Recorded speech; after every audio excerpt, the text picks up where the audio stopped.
Eu vejo, assim, aí tem que ter um olhar filosófico para isso, que Freud e Lacan, eles se baseiam numa ideia de que a pulsão de morte é primária, originária. Ou seja, que ela existe dentro dos seres humanos, da gente, do psiquismo, quer queiramos ou não, de uma maneira, de algum modo, inata. Então, pulsão de morte, a gente pode entender como destrutividade. Então, o que Freud e Lacan estão dizendo é que existe uma destrutividade originária em cada um de nós. Aos olhos de Spinoza, e depois eu vim a saber de Winnicott, isso não faz o menor sentido. O que exatamente é destrutividade? Filosoficamente falando, na tradição, ódio, o mal radical, raiva, pensamentos negativos. Freud vai dizer uma tendência para a morte. O que tanto Freud quanto Lacan postulam é que a vida seria uma luta contra a morte e a autodestrutividade. E a heterodestrutividade, que é destruir o outro, seria uma maneira de não se autodestruir. Isso é a base deles. Lacan, por exemplo, vai chamar isso de real. É forte, né? O que é o real? É uma coisa destrutiva.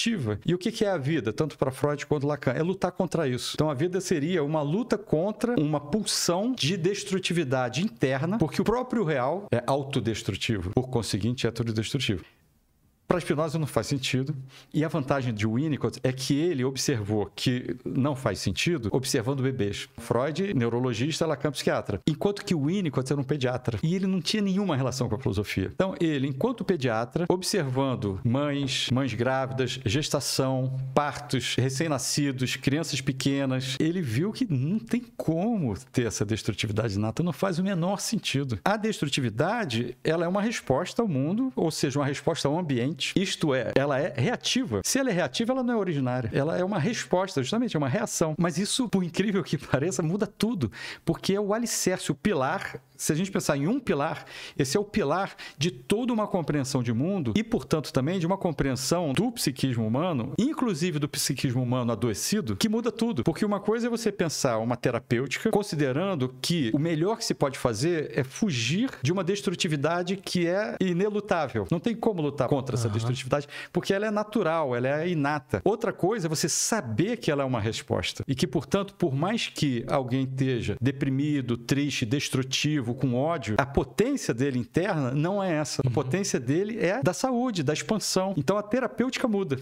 Por isso que eu digo que o principal é estar em confiança. Nessa junção que eu faço, pegando o Spinoza, o Winnicott, estar em confiança é a base das alegrias ativas, verdadeiras. Faz a gente não estar em confiança, ou o que faz a gente estar em confiança? O que eu preciso fazer? O que as pessoas precisam fazer para realmente viver isso? Aí o Winnicott vai ajudar a gente a entender um ponto super importante e que é um primeiro ponto de compreensão necessário, que existem pessoas que têm mais facilidade de estar em confiança do que outras, talvez por questões genéticas, que seja temperamento, mas não só, porque genética e temperamento num ambiente, ou seja, a partir da primeira infância. O Winnicott, pediatra, vai observar isso nos bebês. Quanto mais o primeiro ambiente é hostil, mais difícil vai ser dessa criança se sentir em confiança, porque se sentir em confiança para um bebê recém-nascido, para um bebê, para uma criança pequena, ela surge, ela nasce, vem para a vida já com essa potência forte. Mas se ela tem um ambiente que não é acolhedor, aí ela começa a perder a confiança na própria potência. E aí ela começa o quê? Se defender do ambiente, porque ela começa a achar que os ambientes, o ambiente de modo geral, e por extensão, futuros ambientes e a vida de modo geral, é hostil. Aí a criança se torna hobbesiana, se a gente colocar como adjetivo. Ao contrário, se ela tem um acolhimento dessa expansão, ela vai ter a vivência de que ela pode ser e vai acreditar no potencial dela mesmo diante dos desafios. O Winnicott, ele vai usar o termo, que às vezes não é muito bem compreendido, mas é muito claro no texto dele, a mãe ambiente, mãe if ambiente, né? Ou seja, o cuidador principal, o ambiente suficientemente bom. Esse suficientemente bem, ele escreve em inglês, né? É good enough. É bom o bastante, inclusive no sentido assim, minimamente bom. Então ele não está idealizando, ele está falando assim, o importante é que não seja suficientemente mal. E aí vai ter essa interação, né? De genética, temperamento, com os afetos ali e vida que segue. Quando é hostil, fica muito claro. Esse bebê, essa criança, esse futuro jovem, adulto, vai ter muito mais dificuldades. Então ele vai ter que desenvolver e aprender, ter essa confiança que não veio nesse primeiro início, onde seria muito mais sólido ela vir, porque essa experiência experiência primeira tende a ser introjetada como uma experiência da relação do bebê, que ele não sabe que ele existe. Então, do bebê com a vida, com o mundo em geral, com o outro, com os outros. Realmente dá pra desenvolver isso, cara, depois de ter... O Winnicott acredita que sim. A questão é que, digamos assim, se a criança teve um ambiente favorável no início, depois os ambientes hostis vão ameaçar menos. Então, ela vai ter mais força de enfrentar desafios, de se abrir para o mundo ou para os grandes desafios que ela sentir que fazem sentido para ela. Se no início ela teve que se esconder, se defender de um ambiente hostil, a tendência é que ela seja mais prudente, talvez até exageradamente prudente ou precavida, ou mesmo com medo. E o medo vai gerar raiva, desejo de vingança, sentimento de injustiçamento, ressentimento. Então ela vai ter afetos mais pesados para lidar. Então não é que seja impossível, é que, digamos, essa confiança em si mesmo e essa confiança no outro e no mundo vai ser bem diferente. Então os desafios são outros. Então vamos pensar assim, digamos, essa criança que teve um ambiente que não ajudou muito. Dependendo do temperamento, da história de vida dela, talvez um ambiente acolhedor posterior faça com que ela, ao contrário, reaja e conquiste muito mais coisa. Essa outra que teve um ambiente favorável, dependendo do temperamento e do ambiente, talvez ela se acomode mais. Aí é a história de cada um. Por outro lado também, com um ambiente favorável, vai ver que ela pode ir ainda mais longe. Então cada um vai ter a sua história. O que ajuda a gente a entender é que assim, caramba, às vezes esse ambiente hostil inicial é muito nítido. E não é por acaso que a gente observa claramente essa relação que o Winnicott estabelece. De pessoas que têm muito mais dificuldade de lidar com os próprios afetos. A ansiedade, ela surge na medida que a gente não consegue ou não está conseguindo estar em confiança. Porque a ansiedade é justamente o quê? Eu quero prever para ter um controle, porque eu estou me sentindo muito inseguro com as possibilidades futuras. Eu só faço isso se eu estou me sentindo previamente ameaçado.